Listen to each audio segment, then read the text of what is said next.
Next topic है हमारा electromagnetic spectrum. अभी तक हमने क्या देखा, मैक्सवेल ने थ्योरेटिकली अपनी इक्वेशन के साथ प्रेडिक्ट किया इलेक्ट्रोमैग्नेटिक वेव को। उसके बाद हर्ट्ज एक साइंटिस्ट थे जिसने इसी मैक्सवेल की प्रेडिक्शन को एक्सपेरिमेंटली डेमोस्ट्रेट किया, मतलब एक्सपेरिमेंटली उसने ईएम वेव प्रोड्यूस की। हर्ट्ज ने ही इलेक्ट्रोमैग्नेटिक वेव की ऑप्टिकल प्रॉपर्टी यानी कि reflection, refraction, interference and diffraction को डेमोस्ट्रेट करके दिखाया। हर्ट्ज ने ही इलेक्ट्रोमैग्नेटिक वेव की ट्रांसफर नेचर को बताया और इसी एक्सपेरिमेंट से हमने पोलराइजेशन ऑफ इलेक्ट्रोमैग्नेटिक वेव देखा। ये हर्ट्ज एक्सपेरिमेंट जो है वो हमारे सिलेबस में नहीं है, लेकिन मैक्सवेल के बाद फर्स्ट साइंटिस्ट जो थे वो हर्ट्ज थे, जिन्होंने मैक्सवेल की थ्योरेटिकली प्रेडिक्शन को एक्सपेरिमेंटली प्रूव किया। हर्ट्ज ने ईएम वेव को प्रोड्यूस करके उसकी वेवलेंथ भी निकाली जो कि 6 मीटर थी, यानी कि फर्स्ट ईएम वेव हर्ट्ज ने 6 मीटर की हमारे पास उसकी वेवलेंथ फाइंड आउट करके दिखाई थी। अब हर्ट्ज के एक्सपेरिमेंट के बाद बहुत सारे एक्सपेरिमेंट हुए जिससे बहुत टाइप की ईएम वेव प्रोड्यूस हुई। सबकी डिफरेंट डिफरेंट फ्रीक्वेंसी थी, डिफरेंट डिफरेंट वेवलेंथ थी। तो उन सब ईएम वेव को, ईएम वेव आपने सुना भी होगा, like radio wave, X-ray, gamma, micro, invisible, visible, UV rays, ये सारी की सारी रेडियो वेव्स होते हैं, ये सारी की सारी इलेक्ट्रोमैग्नेटिक वेव होती है। तो इन सब की डिफरेंट फ्रीक्वेंसी है, डिफरेंट वेवलेंथ है। तो उन सब वेवलेंथ को हमने डिक्रीजिंग ऑर्डर और इंक्रीजिंग ऑर्डर पे एक उनका स्पेक्ट्रम बना दिया, जिसे हम कहते हैं इलेक्ट्रोमैग्नेटिक स्पेक्ट्रम, जो कि हमारा टॉपिक है अभी। तो अभी हम क्या करने जा रहे हैं, जितनी भी इलेक्ट्रोमैग्नेटिक वेव है उनकी वेवलेंथ और उनकी फ्रीक्वेंसी का ऑर्डर देखेंगे कि उसको किस ऑर्डर में हमने रखा हुआ है। तो ये मैंने आपके सामने एक टेबल बनाया है। तो जितनी भी हमारे पास इलेक्ट्रोमैग्नेटिक वेव है वो कौन कौन सी है, there are 7 type of electromagnetic waves till now. तो इसमें सबसे पहले है radio wave, microwave, infra, visible, ultra, X-ray, gamma ray. ये इनकी वेवलेंथ है। जो हमारे पास इलेक्ट्रोमैग्नेटिक वेव्स हैं अभी तक, ये जो दिख रही हैं, ये 1000 से लेके 10⁻⁻14 मीटर तक की है अभी तक। मतलब 10⁻⁻14 मीटर मिनिमम वेवलेंथ है और 1000 से थोड़ी कम हमारे पास मैक्सिमम वेवलेंथ है। तो रेडियो वेव की रेंज 10⁻3, 10⁻⁻1 तक है, ये सारी मीटर के अंदर है। देन माइक्रो 10⁻- से 10⁻⁻3, देन -3 से -7, और ये इसकी रेंज आ जाएगी। ये लास्ट में 10⁻12 से लेस देन गामा रे, यानी कि -13 भी हो सकता है, -14 भी हो सकता है। 14 से नीचे की वेवलेंथ अभी तक हमने नहीं निकाली। तो मान के चलिए कि ये 10⁻14 है। इसे लेस देन इसलिए रखा हुआ है कि इससे भी नीचे कुछ और प्रेडिक्ट हो सकती हैं, तो इसको आप लेस देन 10⁻12 ही लिखेंगे। और ये हमारी फ्रीक्वेंसी रेंज है।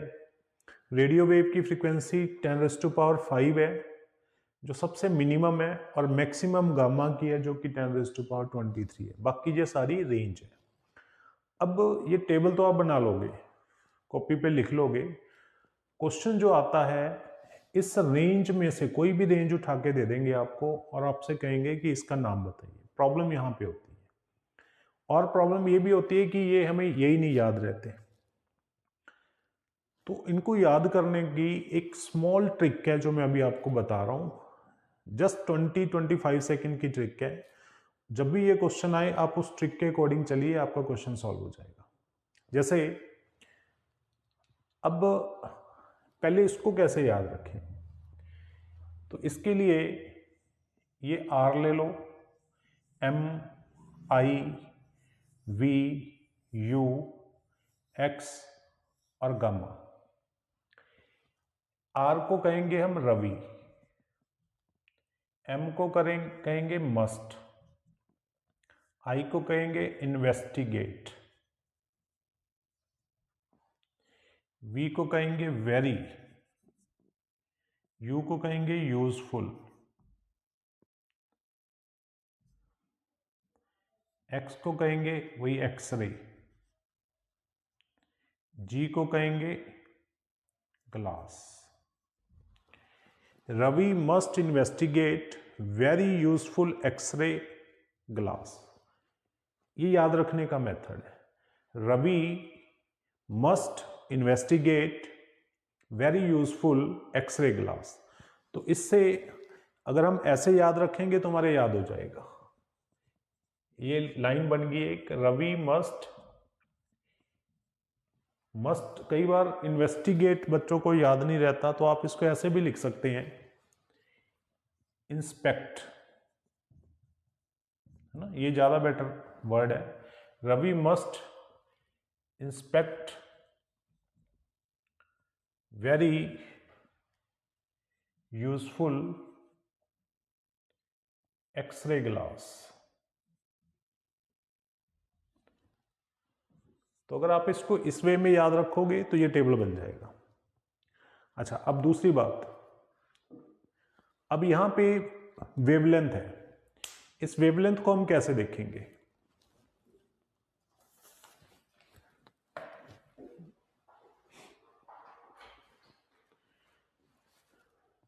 वेवलेंथ में देखिए, वेवलेंथ में ये नंबर याद रखने हैं आपको।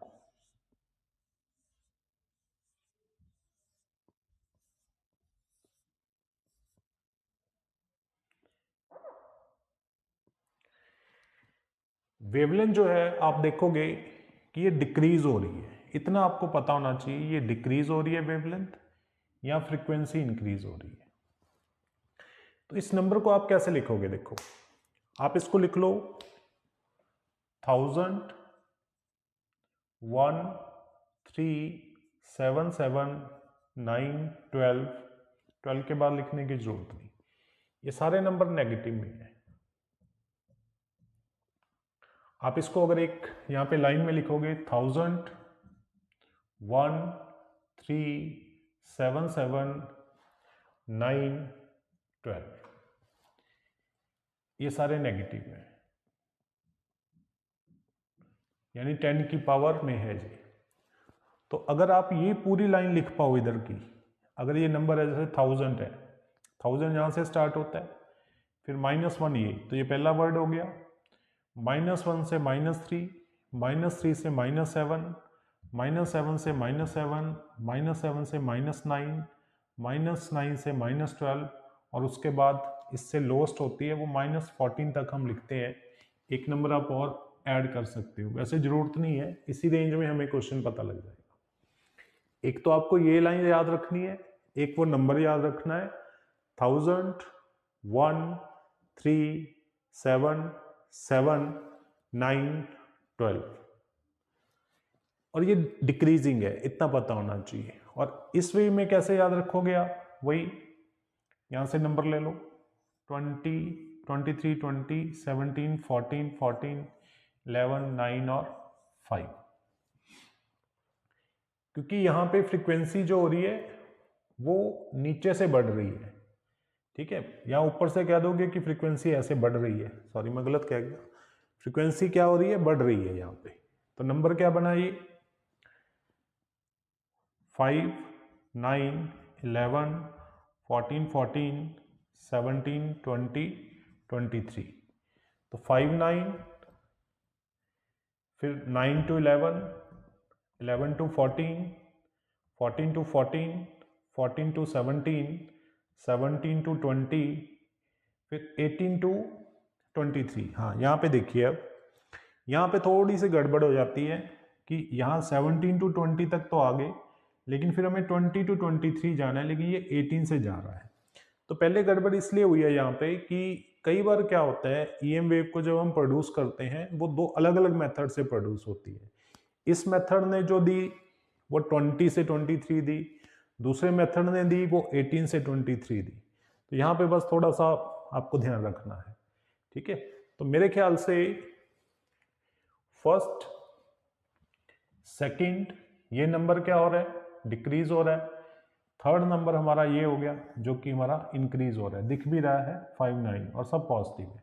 तो अगर इस तरह से आप याद रखोगे तो ये टेबल बड़ा इजीली आपका ड्रॉ हो जाएगा जब भी क्वेश्चन आएगा। देखिए इसको,